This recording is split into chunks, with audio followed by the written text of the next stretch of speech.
Welcome to Change It Up Radio here with Paula Shaw. I am so happy to have you here with me today.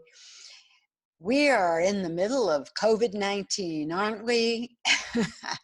And yes, I know everybody has a big sigh that follows a statement like that.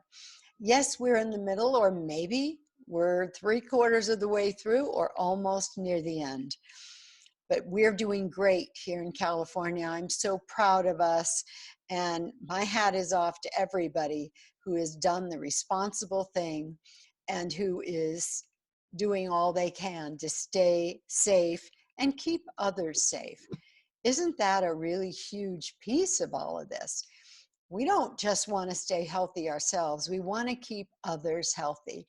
And that's where I've seen some just beautiful, beautiful efforts on people's parts of getting their masks on, staying home, being careful when they're out there in the real world, social distancing. I'm so proud of the people in the neighborhood. When I go for a walk, I'm telling you, they see you a block away and they're already moving over to the other side of the street or giving you a nice wide swath. So welcome to Change It Up Radio here with me, Paula Shaw. I am an author, a speaker, a life transitions coach, and I'm excited about this show because change, as we've all very vividly seen in the last few months, is inevitable. And oftentimes we can't control the changes that come upon us. And our job here at Change It Up Radio is to try to either bring you information to make change smoother and more productive, or to spotlight change makers, people who are trying to make the world a better place. And today, I'm calling this show Hope for the Economy. And I'm going to be interviewing Nevin, who is an economist and a market researcher for Expera. And he has good news for us, everybody. I'm going to give you that little spoiler up front. There's so much doom and gloom in the news today and in print media about the disaster that's waiting for us, the recession that's inevitable. Everybody is in this giant mode of fear. And of course, there's plenty of reason for that. I mean, as we all know, there are some real facts out there, and we're going to talk about those for just a minute. But first, I want to remember to tell you that if you'd like to get more information about Change It Up Radio, hear past episodes, perhaps find out about being a guest or a sponsor on this show, you can get all that information at changeitupradio.com. That's changeitupradio.com. And if you'd like to schedule a free complimentary 20-minute session with me, or you'd like information about my practice, my work as a speaker, my online courses, any of that, then you can get that information at paulashaw.com. You can also schedule that complimentary session right there at paulashaw.com. All right, so let's look at some of the truths about the problem that we're dealing with right now in the economy and why there is some legitimate fear. Okay, so early on, the estimates predicted that should this become a pandemic, which as we know it did, that there could be at least a 2.4% drop in the value of the gross domestic product. Now, just to give you some real numbers so that makes sense, we do have a pandemic, and what we're looking at now, leading economists are already reducing the forecast to 2.4% or 3%. So in 2019, when the GDP, the gross domestic product, was 86.6 trillion US dollars, then a 4%, a 0.4, a 0.4, not a 3.0 or a 2.4, but a 0.4% drop in economic growth would have amounted to 3.5 trillion US dollars. So yeah, we're talking big money out there, and we're talking potential of a lot of things that could go wrong. And of course, everybody lived through March 16th when the market dropped 3,000 points, which was its all-time record. That scares people because, of course, the worry is that when things do come back, there'll be no consumers to purchase the goods and services. People won't have the money. And if you reduce the demand, it doesn't matter how much stuff there is to fill the demand, we've got a problem. We've got a problem. And that's what the fear is, that the longer people are out of work, the less money they'll have to spend, then they're not going to book that travel. They're not going to buy a new car. They're not going to be in the housing market. So that's the doom and gloom prediction, that this will be over and there'll be goods and services, but nobody to buy them. And of course, what companies have had to do to lower their costs is either reduce what they're creating, manufacturing, or reduce, like with the airlines, the number of flights, or eventually start laying off or furloughing employees to cut those costs. We've seen that happen with restaurants. I know that happened in my own family because my son works at Ruth's Chris, and that's not really a restaurant that seemed to lend itself to takeout. So unfortunately, all of their employees have been furloughed. So this could be a problem, right? The more people that are out of work, the less money there is, and then people don't spend it. But the good news is that governments learned. They learned from other economic crises, and what they learned was that the downward spiral could be counterbalanced with government spending. So that's why we are seeing many governments around the world increasing their provision of monetary welfare to their citizens, ensuring businesses loans and things that they need to stay in business. And some of the sectors have really benefited, like online commerce has certainly benefited. Food and retail, online anyway, food, grocery stores are doing fine.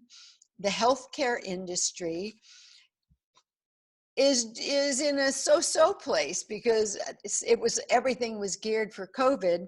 And of course, one of the problems right now is the elective surgeries, or even the ER, as Catherine Dixon shared with us last week. People aren't going to the ER if they don't absolutely have to. So there is a bit of a cutback in that industry. But many people are thinking and hoping and predicting that it's very possible there could be a sharp rebound once restrictions are lifted. And that sharp rebound has a lot of good, solid facts at the foundation as to why it could actually happen. And that is what we are going to be talking about in just a few minutes with Nevin, who is an economist who really understands these things and who will be able to share with us exactly why there's cause for hope. He's going to share with us what's happening in several different areas. We'll look at COVID, and then we're going to look at what are the other things going on in the economy that give us hope, that actually are predictors of an upward swinging economy rather than a downward spiral. So In just a few minutes, we'll be talking to Alan about the economy.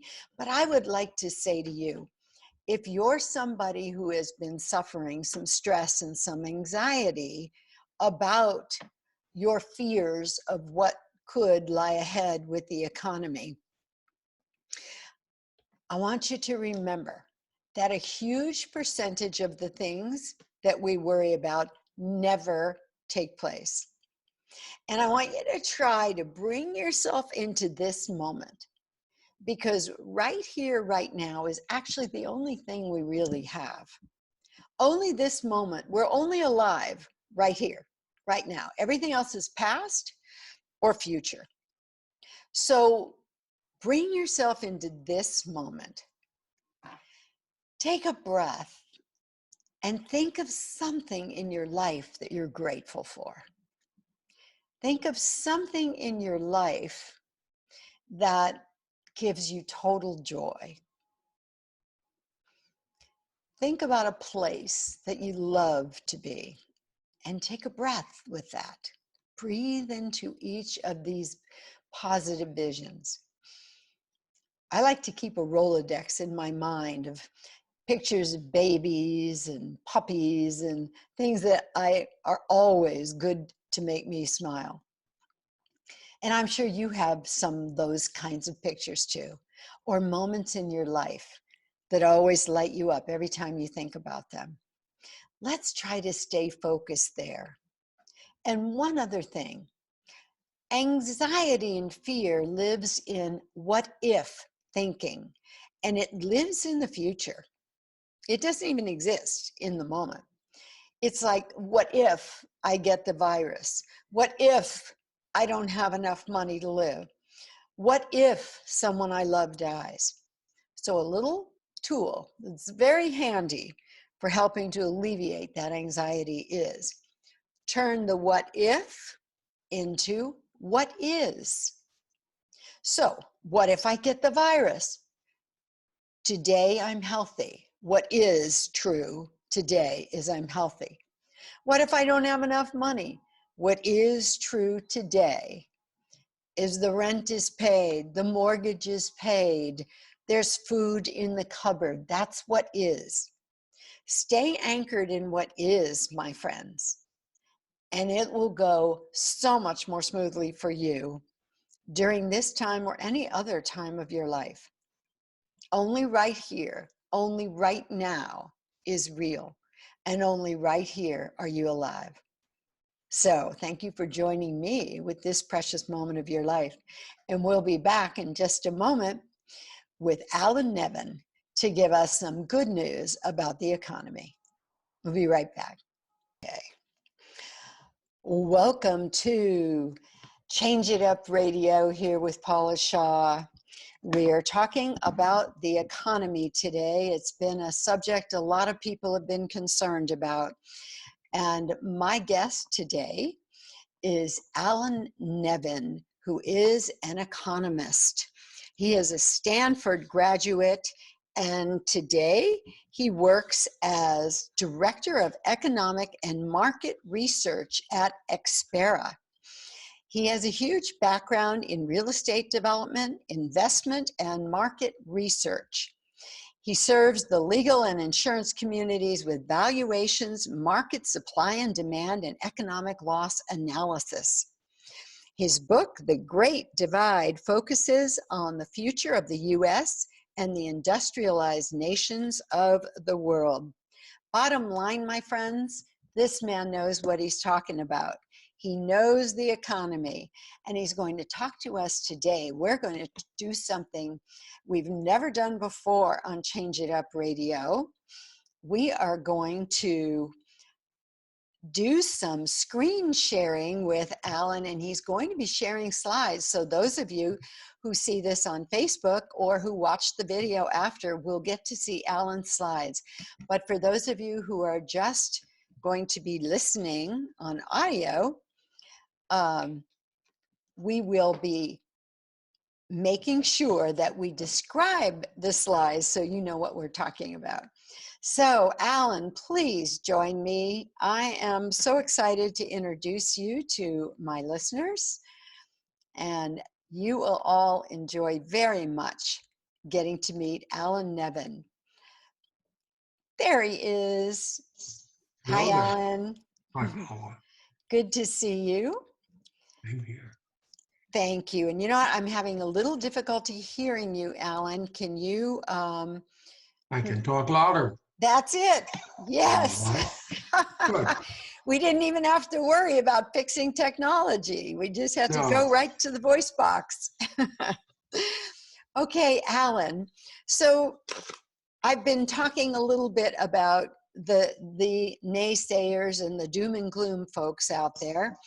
And you know better than I why people are concerned. Can you talk about that a little bit before we get into the slides? Well, you sort of realize that the the publishers of the newspapers and the folks on newscasts don't have anything else to talk about, and it's fairly discouraging. There are other things going on in the world right now that are Yes. positive. When I look at the numbers in terms of what COVID is doing, the reality is that it's a very selective disease. Mhm. It affects, well, let me put it this way. In the US, of all the deaths from COVID, 80% are folks 65 and older. Folks who are young are not quite immune from it, but it really isn't something that the young folks should be that worried about. The other part of it is that 2/3 of all the folks who are over 65 who've died from COVID already had another lung disease. Oh, very interesting. They had pneumonia, influenza. So the reality is that it's a very focused problem. I mean, it's real, Yes. but it is focused. And um, And I think one thing I would like to interject, Ellen, because sometimes, you know, people take one little piece of information and run with it. Even though young people haven't been as vastly impacted in terms of death, they can get it and they can give it to others. So we still need our young people to be responsible about wearing masks and staying at home and that sort of thing, right? no, absolutely, Yeah. no question about it. When we look around the world, it's sort of interesting. Johns Hopkins tracks COVID deaths, Mm-hmm. and they track 180 countries. 12 countries make up 82% of all the deaths, Wow. which is somewhat astounding. Wow. Do you want to And share? Do you want to share your slides now? Do you want to, shall we talk through some of this with the slides? absolutely, I'm staring at one right now. All right, please go ahead and share your screen and then we'll see those slides. Okay. Um, the I'm the not, top. we're not seeing the slides, Alan. Did you share your screen? Um, I'm not sure. Um, Um, there's a little button down at the bottom, that green one that says share screen. it's Do you it, have the program open on this same no, computer? Because maybe I should share I, mine. no, I have my PowerPoint on a different computer. Oh, okay, then you know what? Let me go ahead and share my screen and then we'll get them up here. Okay. So give us a moment, everybody, for me to get my screen up here. Let's see.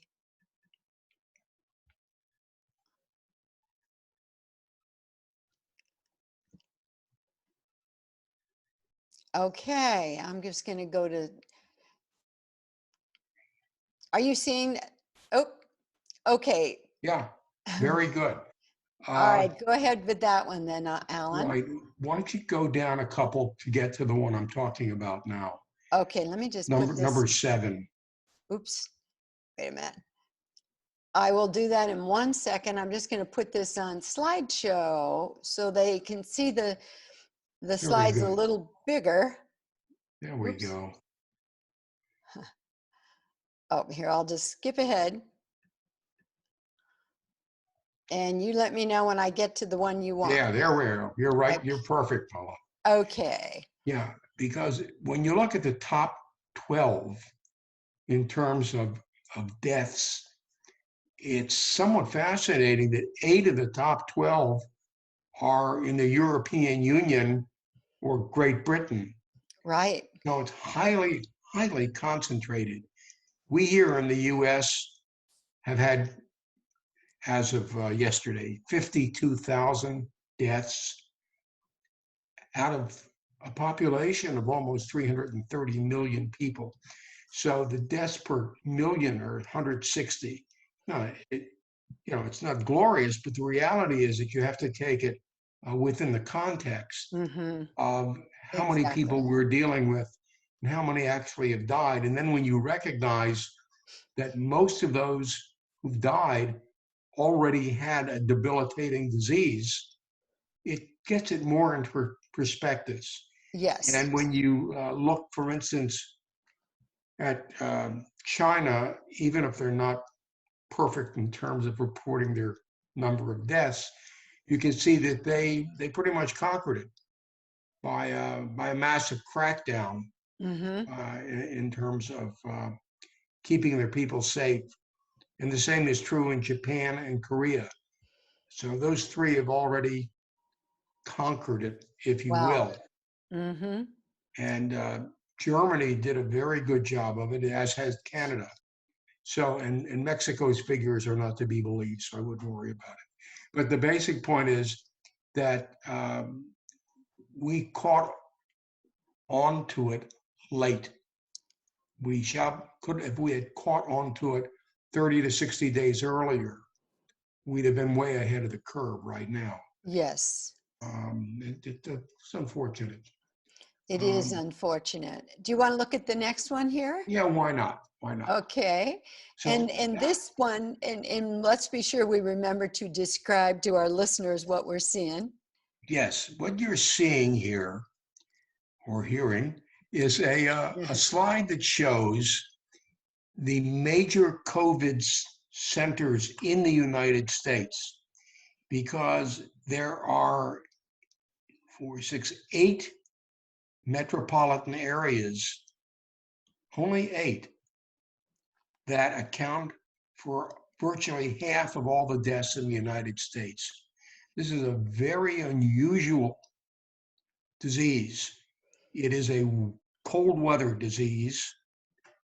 When you look at where the deaths are in the United States, 70% of them are north of the Mason-Dixon line, basically Maryland, all the way across to the California-Oregon border. And when you look at the metropolitan areas that have been really hit, New York, New Jersey, Detroit, Seattle, Philadelphia, Chicago, they're northern metropolises. The Mm-hmm. fascinating thing is, and I'm not sure anybody knows really why, is that California basically was let off the hook. You It take a look, seems. Mm-hmm. New York, New Jersey has 17,000 deaths with about 20 million people.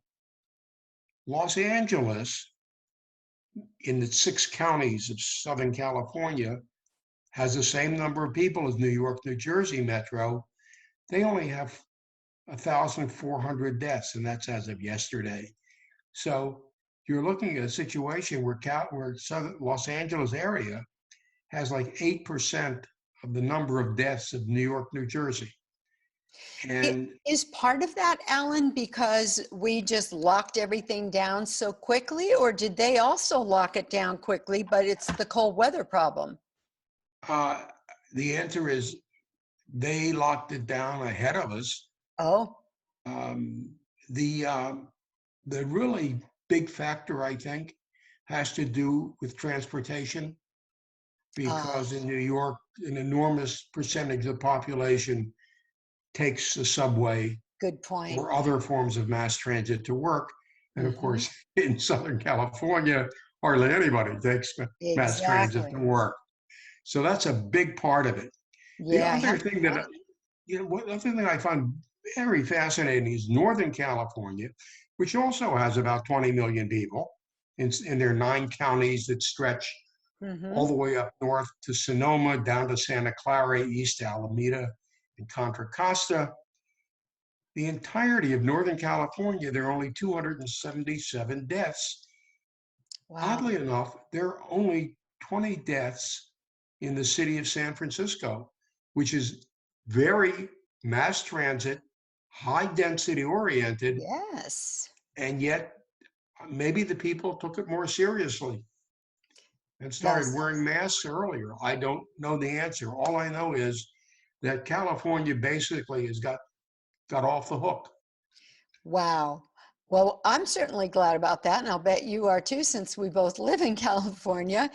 I'm sorry for the people in those colder places that are having difficulties. But Alan, we've got to take a quick break. When we come back, let's continue talking about this and then move into why we think there's some good news out there with the economy.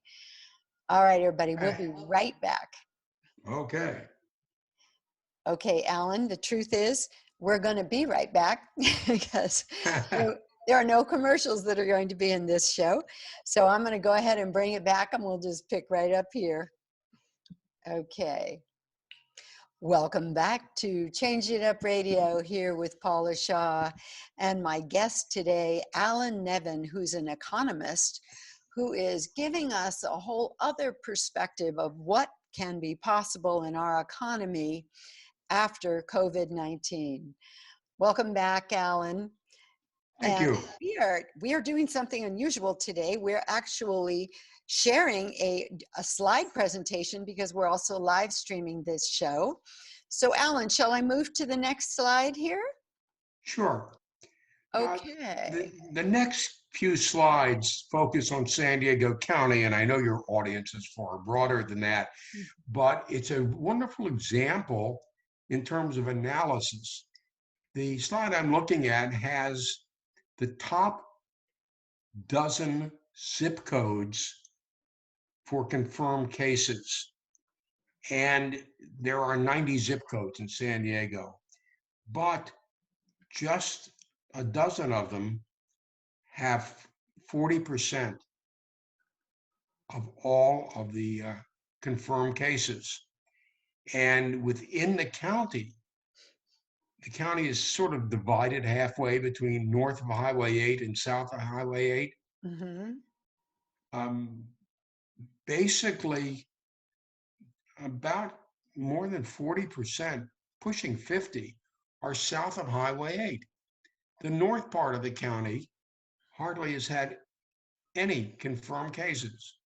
So Interesting. so that it's amazing how picky this disease is. Yeah.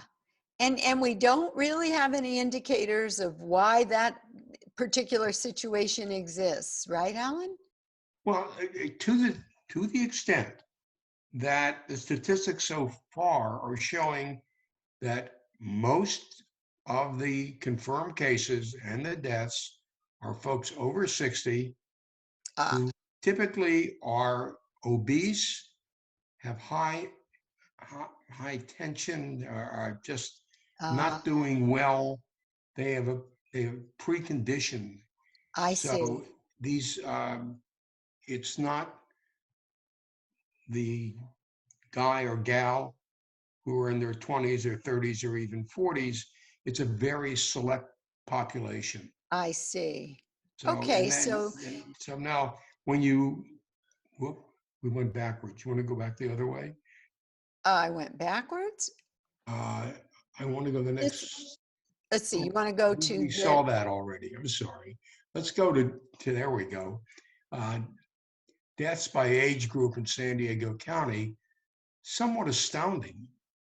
Yeah. Almost 9 out of 10 deaths are folks who are over age 60. Under 40, they're virtually none. Mm-hmm. It's Wow. Wow. sort of crazy. So Yes. let's go and look at economic factors, because Great. this is something that I really want to stress. People are saying, is this a 1929? Is this another Great Recession? There's an enormous difference between the United States in 1929 and in 2019. In 1929, almost 40% of all the jobs were in manufacturing. And when manufacturing Wow. tanked, the whole country collapsed. Right now, only 9% of our jobs are in manufacturing. And basically, they haven't been hurt that badly. A Mm-hmm. few places have, certainly car manufacturing is hurt, but a major part of our manufacturing is still going very strong today. So the basic point is that the huge weakness that we had in 1929 is not present today. Now, Ah, if because if we're you more, look, you're saying because we're more diverse in how we make money in this country, Alan? I'm sorry. Are you saying that's because we're more diverse now in how we are making? Yes, I yes. see. I'm glad you said that. Uh, back then we had a capital invested economy because of the kind of manufacturing that we did. Mm-hmm. Today, we have a labor oriented economy. And instead of manufacturing, our jobs are now service Ah, and jobs that don't require major capital investments. And it's a huge difference. wow. And You know, one of the differences that strikes me too, looking at this slide, government jobs in 1929, 2,676, and yet in 2019, 22,528. all of those are millions. Oh my God, millions. Oh, even more astounding, right? Yeah. Yeah, we have almost 10 times as many Wow. government jobs as we did then. Yes. And But others, yeah, we have it's 13 million compared to 114 million. So to pretty much yeah. roughly there. So it's a big difference between the different times. Yes. Um, Yes. All Now, when right. you look on the next slide, Mm-hmm. the other part that you see, and this is just taking us back to our last recession in 2008, when Uh-huh. Lehman Brothers went down the tubes in September of '08. Yes. The unemployment rate in December '08 was 6.8. In March, it was only 4.4. Now, I know April's numbers are going to be much higher than that. There's no Mm-hmm. question about that. But we're coming from a different position. Initial claims back then were 587. Now it's interesting. There are over 5 million initial claims for unemployment, but this week it started going down. I'm not sure why, but it Wow. has. The Yeah. remarkable thing is there's still a huge number of job openings in industries that can't find the sufficient talent to fill those jobs. Wow. Now, the other major differences between December '08 and March 2020 is that the interest rates today are effectively zero for the 10-year T-bill and federal funds rate. And back then, well, the 10-year T-bill was 4.7 versus zero today. The 10-year T-bill is what sets the rate for mortgages. So we see today that the mortgage rates today are exactly half of what they were in 2008, Yeah. which means a lot more folks can afford a house. And also, there's a lot of money out there. It's a fascinating thing. The rest of the world, for the most part, has interest rates that are truly zero. And they are pouring their money into the United States where maybe they can get 1% on their money or 1.5%. Ah, And the China and Japan and Korea and Germany, they've got all these funds sitting there. They've got to get them to work. So they send them here, and that has driven down our interest rates. And they're going to stay down. very interesting. They really Very. will stay down. And it's been, I mean, of course, it's not only a great time to buy a home, but it's a great time to refi. And the only problem is the banks are so backed up Yeah. doing loans and refis and lines of credit. Sometimes they're taking 60 to 90 days. And of course, Wow. when they do have this small labor problem at the moment, that hasn't helped anything either. No. So take a look at this next slide because it Okay. just sort of gives you an idea. We had last month job losses, 700,000 jobs were lost. But we have in total in this country 155 million jobs. So if in 1 month you lose 700,000, it's bad, but it's not the end of the world.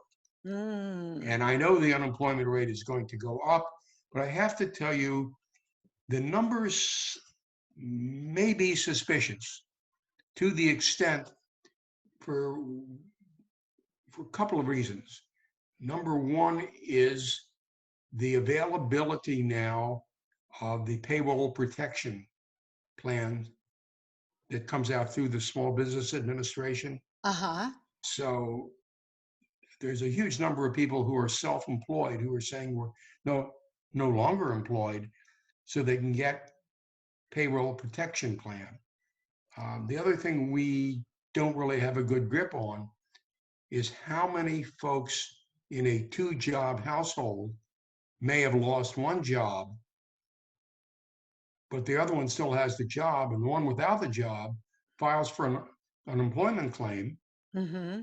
so they have the income, plus an enormous number of people got a check this week, $1,200 for an adult, $600 for a kid. Right. So there's a lot of money floating here. So for the next couple of months, I'm not so sure that the numbers we're going to be getting on unemployment are really accurate.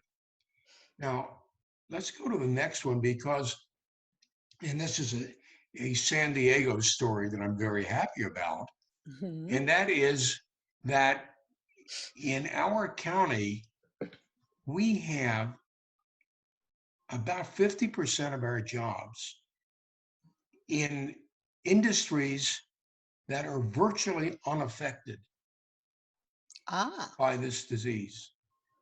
We have a relatively small manufacturing base, only 7% of jobs. Mm-hmm. But when you add in government jobs, the military, we have over 100,000 people in uniform here. They're all employed. Right. Healthcare, professional, scientific, and technical, those combined are over half of our jobs. So we have an amazingly strong base. Our weakness here in the county is tourism because we Mm-hmm. have 35 million people a year who visit San Diego for the zoo, SeaWorld, Legoland, and the Mm-hmm. beaches. And that business, as you might imagine, is pretty bad.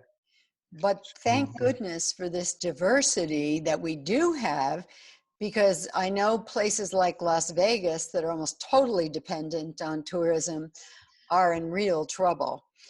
And that, is not something we are looking at here in San Diego, even though I see what you're saying, Alan, we will lose quite a bit on tourism. But we need to go to a break for just a moment here, Alan, and then we'll come back and then let's talk about some of the other reasons why there's good reason to smile about the economy these days. Well, let's talk about real estate. Okay, we'll be right back and we'll talk about that. Okay. Okay, Alan, I'm ready to go again if you are. Okay. Okay, here we go. This is our last. Fascinating. I prepare reports for the San Diego Association of Realtors, and I track the numbers rather closely. If you want to go to the next slide. Okay, give me 1 second to bring the show back and then we'll go to that. Oh, good. Get right Okay. there. Okay, welcome back to Change It Up Radio with Paula Shaw. We are talking about the economy today, and it's not as bleak a picture as so many people are saying. You want to hear from my guest, Alan Nevin, who is giving us the real scoop about why we can smile about the economy. So, welcome, Alan. Let's Thanks, talk. In our Paul. last segment, you were talking about the diversity that we do have in here in San Diego County in employment, which is wonderful. So, not so many of our working people have been affected. But now let's talk about the real estate and why that is giving us cause to have hope. Yes. This first quarter, we did very well. I know we won't do as well in April and maybe not in May, but the first quarter of this year, we did very well. We sold more homes in 2020 in the first quarter than we did in 2019. And Wow. I think, and I mean, that's a lot of houses. We sold 6,900 homes in the first 3 months as a resale homes going in the first quarter of this year. And the prices have held. So look at the next slide. The home prices here uh, continue to edge upward, and not like in 2014 and 15 when they were going up 8 to 10% a year. But the reality is that it's still a very solid market, Mm-hmm. and that's very important. And we're Now, looking on this slide, Alan. So in 2000, just so I'm clear, 2019, a single family home averaged at 640,000, and an attached home, condo, that sort of thing, was 420,000. Now in March of 20, where this year, the single family home was averaging at 660 and the attached at 435. So we've gone up clearly, but not a huge difference. and by the way, what we're seeing now, if you want to go to the next slide, Okay. is that we have not seen any downturn in prices since the COVID came into being.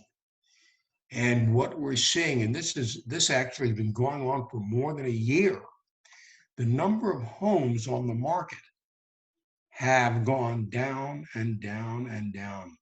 It's really amazing. You know, in most metropolitan areas around the United States, you have a 6 month supply of homes on the market to choose from. Mm-hmm. We're down to about 1.5 months here. Wow. And it's first of all, it's very difficult for the realtors to find something to sell, but it is a great time to list your home for sale if you're thinking about selling, Uh-huh. because you will get a full price. We still have, this is sort of interesting, we're still getting maybe 15% of the homes that are being sold are over the list price. And I thought those days were gone, but that's not Wow. happening. Wow. That's So very the good. housing market here is very solid for resales. And one of our big problems here is that we have a relatively small number of new homes under construction. So we have an inventory a virtually negligible inventory of completed unsold homes. And just to go out and buy one today and move in next month is really not in the cards in terms of a new house. And like I say, very difficult to find one uh, that's an existing home, and buying just the one you wanted, Interesting. you may have to bid for it. Wow. So let's talk about some of the good news. And now you say that it looks like this is going to be a V-shaped recovery. What exactly does that mean?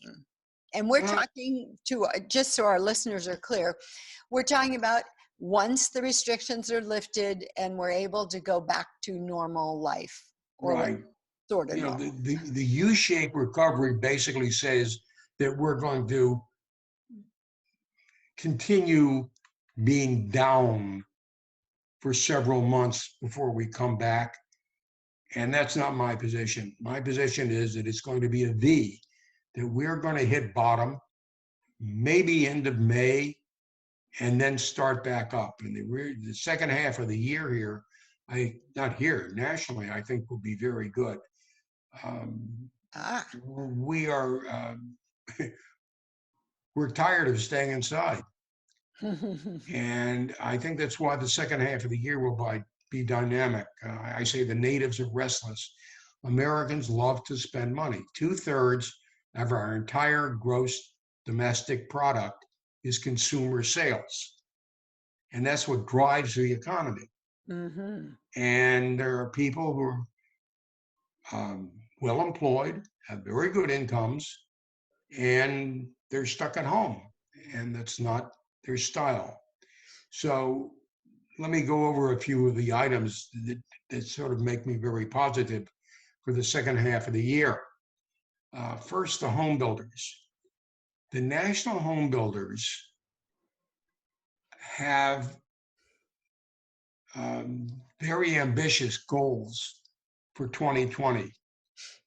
They need to close a lot of housing units before the end of the year. The only way they can do that is to start building them in May and June. There are plenty of buyers. That's not their problem. They've got to get the homes complete. So they will be going full bore in the next month or two to get product out there. And their home prices, by the way, will stay stable, won't be up, won't be down, they'll be just like the way they were. The realtors are going to be overwhelmed by folks who want to buy. Unfortunately, there isn't that much to buy. Now, I do think it's going to happen is that when people get more comfortable having open houses once more, that more homes will come on the market. And Yes. it might take a couple of months. Car dealers, what a brilliant time to buy a car. It's it's pretty terrific because those, they call it flooring charges. The car dealers are carrying those cars, and the interest is killing them. So they've got to get rid of what's on the lot. The other part of it is that now that Japan and Korea and Germany are pretty much back in business, they're going to be able to start shipping cars here Ah. where they've been shut down for a few months. So they're going to be able to stock the dealers with cars. And once again, with interest rates as low as they are, when you see that come get your car, zero interest rate, don't make any payments for 6 months, it's awfully tempting. So Yes. I think that business is going to return with a vengeance. And, many cities really depend on those sales taxes from new car sales Ah. to be alive. And I look in this county, and there are a number of cities that live or die on whether those cars are going to be sold. The other thing, of course, is that retailing and restaurants and bars will be back. Yes. People love to go out to eat. We spend more than 50% of our food and beverage money outside the house. Wow. So now, I mean, here you went from 50 to 0 almost. Yeah. And now that's going to make a major comeback. I don't know if all the restaurants will make it back, but the customers will be there. Um, Hospitals, it's really interesting. They're hospitals, for the most part, are almost empty now. Mm-hmm. And the elective surgeries, which makes up a large proportion not only of their business, but their profit, um, that'll be coming back. Yes. Whether it's plastic surgery or just getting a new knee, it's coming back and coming back with a vengeance. And I sort of kid about it, but divorce attorneys and psychiatrists will be overwhelmed with business now. It just, this has been a real hardship. I almost related back to 1941 in Great Britain Mm-hmm. when Hitler was bombing London Oh, every yes. night Yes. and people wouldn't stay home. They went out, they wanted to party, they wanted to eat out, even though bombs were falling. And COVID is a bomb, and hopefully most of them have fallen already and have been disabled, and that allows us maybe to get back into business. And I see things are starting to loosen up. You know, probably half the states in the nation really didn't even feel COVID. Yeah. It just didn't happen. It's highly concentrated, and those states will be opening up. And unfortunately, most of them don't have the beaches we do, Yeah. but our beaches will open back up too, Yes. and we'll be back in business.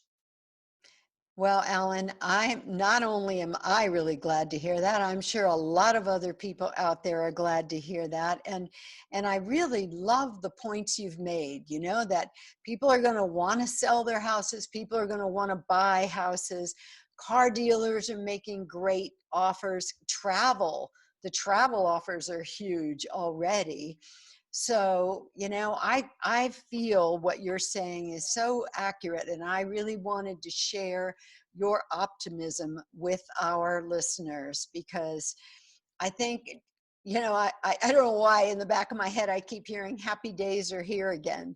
And I know we're not quite out of the woods yet, but thank you, Alan, for this amazing information you've shared today to give us hope that the reality we hope for actually is founded in facts. So I thank you hope for so. joining us, sir. You must come again because you're fascinating to learn from and listen to. And I also want to thank all of our listeners. You will hear this show on Sunday evenings at 9 o'clock on AM 1170 and 96.1 FM in San Diego. And we are also on every major podcast platform.